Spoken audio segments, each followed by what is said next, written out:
Première vidéo de la playlist sur les différentes stratégies en tant que marchand de biens, et on va commencer aujourd'hui par le flip.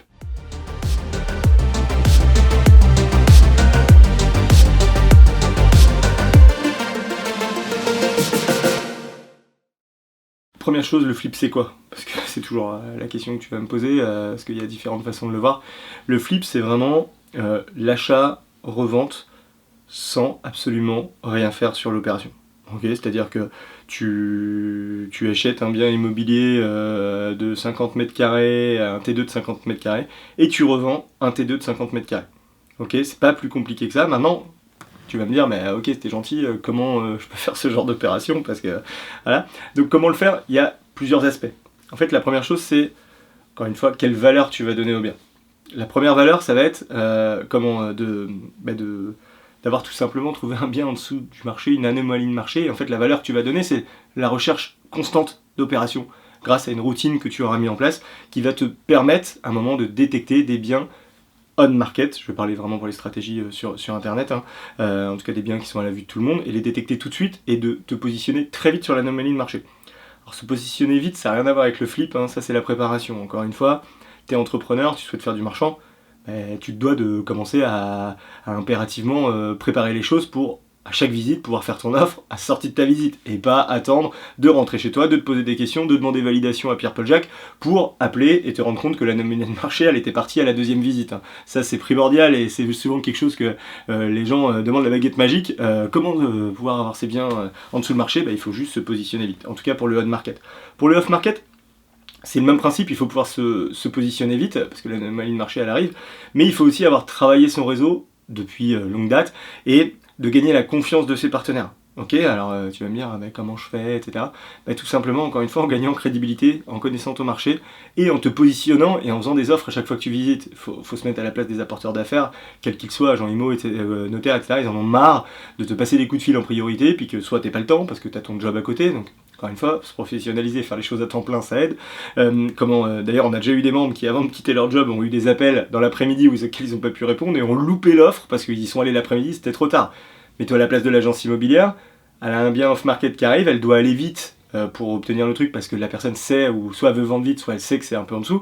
L'agent immo, il se doit d'avoir une offre le plus rapidement possible pour son client. C'est normal. Donc il a une liste, toi tu dois être dans cette liste et donc pour ça, tu dois te crédibiliser et gagner sa confiance en montrant que tu sais faire et aussi bien sûr te positionner et faire des opérations qui vont petit à petit te donner du crédit. Première chose c'est ça, c'est le bien en dessous du marché. La deuxième chose, la deuxième valeur que tu peux apporter à un bien, encore une fois, c'est la transformation de ce bien. Typiquement, il y a des surfaces, on va dire qu'un studio c'est en gros 20 mètres carrés, un T2 on va être sur 35 mètres carrés, un T3 sur 60 mètres carrés, et tu as des biens un peu intermédiaires où tu peux transformer en fait un studio dans une surface supérieure, un T2 sur un T3, un T3 sur un T4, soit pour amener de la valeur locative dans du nu classique, dans du meublé, sur une colocation ou sur n'importe quelle stratégie que tu souhaites.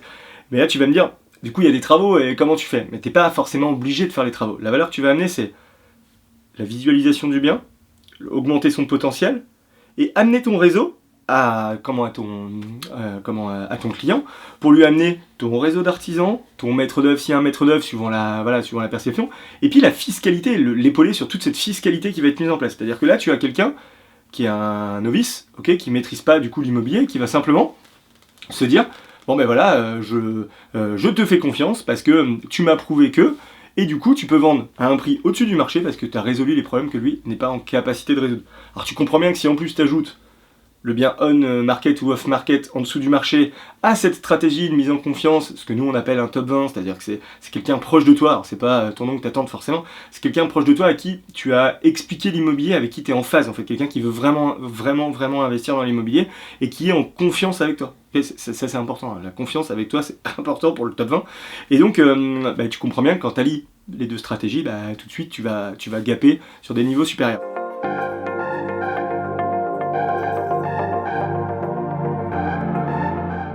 Métier d'un entrepreneur, c'est de résoudre les problèmes de quelqu'un. Donc dans l'immobilier, qu'est-ce que tu fais quand tu résous des problèmes? Soit tu cherches le bien pour lui. Alors il y en a qui sont chasseurs de biens, tu vois, et c'est ok. Un chasseur de biens, il fait le même principe, sauf que lui, il achète pas le bien, donc il peut pas le sécuriser, etc. c'est plus compliqué pour lui, parce que, et c'est pour ça qu'il a moins de marge, parce qu'il prend aussi moins de risques, il donne pas de garantie, etc. Donc en gros, c'est chasseur de biens pour quelqu'un de proche que tu connais, en fait, tu développes ton réseau, ok, tu deviens chasseur de biens, et puis tu trouves les opérations. Alors tu vas me dire, ouais, c'est quelqu'un de proche, je peux pas trouver un bien moins 20% du prix du marché, puis lui vendre 15% au-dessus du prix, tu vois. Et pourquoi? Je vais prendre un cas concret, tu trouves une pièce d'or par terre. Tu la vends au prix de l'or ou tu la vends au prix de l'argent parce que tu l'as trouvé? Tu la vends au prix de l'or, l'or ça vaut le prix de l'or. C'est tout, point. En fait, donc, ton bien immobilier, quand tu le vends au prix qu'il vaut et au prix que tu es capable de le commercialiser. Alors tu vas me dire, ouais, si c'est des amis, il faut faire un prix, etc. Moi là-dessus, j'ai un grand principe, c'est de dire, moi mes amis, quand je les fais travailler, justement, en fait, je leur demande pas de remise. Ça, c'est dans la tête des gens, mais on ne demande pas de remise à nos amis. Nos amis, justement, on les fait bosser, on les fait travailler, on fait ce qu'il faut pour qu'ils gagnent bien leur vie. Ok, alors c'est très bête ce que je dis là, hein. Mais souvent on a ces barrières psychologiques qui disent, c'est des gens proches de moi, il faut absolument que... vous avez même pas encore parlé de prix, t'es déjà en train de t'imaginer la remise que tu vas lui faire. Non, c'est pas comme ça que ça marche. Tu as un prix où tu es sûr de toi, un prix que tu sais commercialiser, et puis ce prix-là, il est ok, et tu vends comme ça, en l'état. Ok. Alors ça, le flip, là on est sur de la... ce qu'on vient de dire, c'est vraiment des choses assez simples, un appartement, etc. Mais tu peux faire ça sur plein de types d'opérations. Typiquement, sur du terrain à bâtir et sur la découpe d'une maison, tu découpes le terrain, et puis tu vends la maison, pareil, dans le même état, et tu vends le terrain dans le même état. C'est un flip. Et d'ailleurs, je vous invite vraiment à aller sur ce genre de stratégie, parce que c'est des stratégies qui sont souvent très rémunératrices. Okay, alors, maintenant qu'on a vu un peu le contexte de ce qu'est un flip, hein, donc un achat-revente sans absolument... en faisant presque rien, en tout cas en ne transformant pas le bien en lui-même, tu vas me dire, pourquoi faire ce flip? Parce que des moments, on pourrait faire les travaux nous-mêmes, on pourrait... la stratégie flip, vraiment je la conseille pour vraiment les débutants. Quand tu démarres, ou alors quand tu n'as pas envie de t'emmerder et que tu veux juste faire fructifier ta trésorerie, mais sur des opérations assez simples. Qu'est-ce que j'entends par là? C'est que quand tu débutes, les opérations immobilières moyennes, on va être entre... 6 et 12 mois suivant les opérations. Sur des opérations compliquées, on va tourner à 24-36 mois. Mais sur des opérations comme ça, c'est simple, généralement on tourne entre 6 et 12 mois. Quand tu démarres, tu as besoin de crédibilité, on en a déjà parlé beaucoup, hein, crédibilité envers l'agence immobilière, envers ton notaire, envers ta banque, et puis tu as souvent aussi besoin un peu de fric, on va pas se cacher, et donc plus vite tu fais ton opération, plus vite tu encaisses l'argent. La force du flip, c'est que tu décaisses l'argent pendant un délai le plus court possible en fait. Il y a des mécanismes qui permettent même de faire un achat-revente dans la même journée. Tu achètes le matin, tu vends l'après-midi. Donc qu'est-ce que ça veut dire? Ça veut dire que, t'imagines, tu démarres, on va dire, tu as décidé de faire de lancer marchand de biens à partir du 1er janvier. T'anticipes 2-3 trucs, tu fais ta première visite, on est au mois de janvier.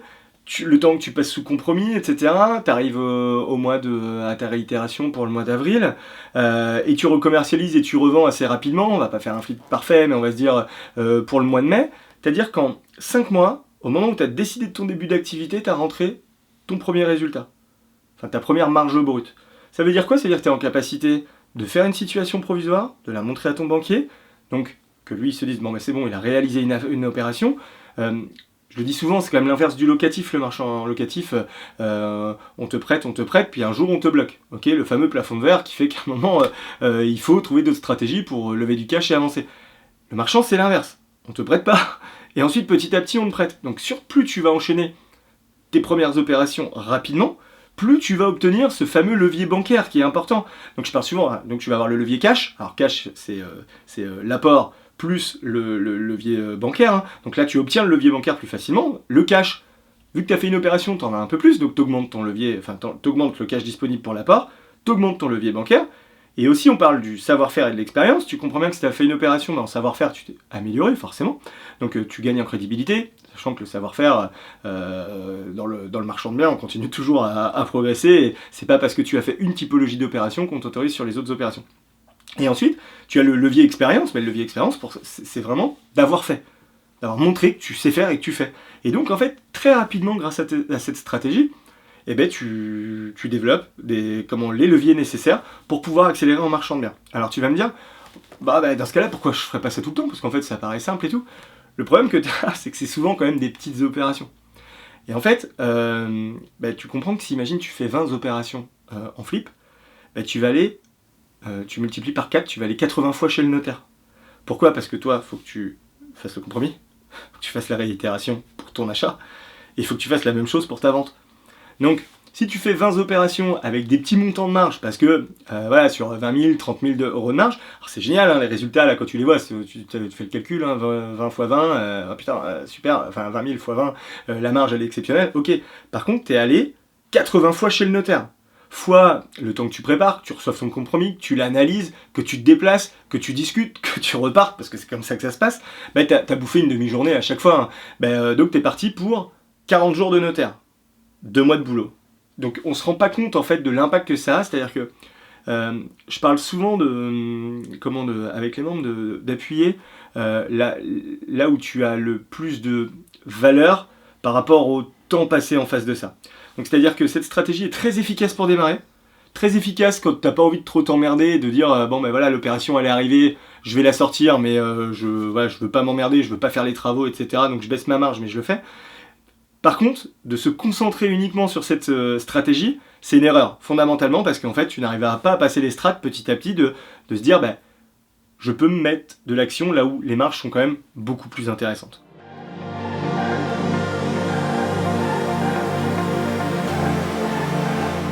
Flip parfait, c'est l'achat-revente dans la journée. La force, c'est que tu fais ton virement le lundi, tu passes chez le notaire le mercredi, puis tu reçois ton argent le vendredi. Donc là, t'imagines, si vraiment t'es bon, tu peux multiplier les affaires tous les semaines. C'est théorique, mais tu te dis, tu pourrais faire une opération par mois. Et d'ailleurs, on a des membres qui ont fait 14 opérations en 18 mois grâce à ce genre de mécanisme. C'est-à-dire que chaque mois, il y avait 1 ou 2 opérations qui se faisaient en flip et qui permettaient d'accélérer. Et ensuite, voilà, le but, c'est pas de tomber dans une rat race inversée, tu sais, d'un moment d'être tellement absorbé par tout ça. Encore une fois, donc du coup, à un moment, on a les épaules à prendre du recul, à se mettre sur des stratégies plus adaptées et de pouvoir gaper et mettre, encore une fois, l'énergie là où il y a le plus de valeur perçue en termes, malheureusement, de marge, mais à un moment, on est quand même là aussi pour gagner de l'argent. Et c'est vrai que les grosses opérations sont plus rémunératrices par rapport au temps passé dessus, quoi.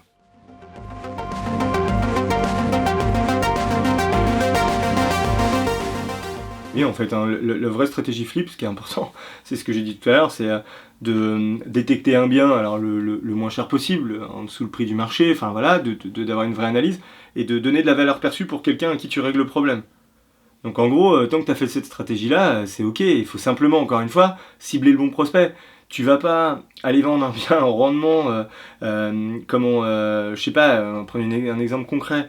Tu vas pas aller vendre une colocation packagée à quelqu'un, à l'autofinancement, plus quoi, un petit peu au-dessus du prix du marché, à quelqu'un qui, lui, sa stratégie, c'est d'aller changer de vie, d'être libre financièrement et de quitter son job dans 3 ans. Tu vois le parallèle, c'est-à-dire qu'à un moment, tu dois juste adapter la vente de ton produit à quelqu'un qui est tout simplement le bon prospect pour ça.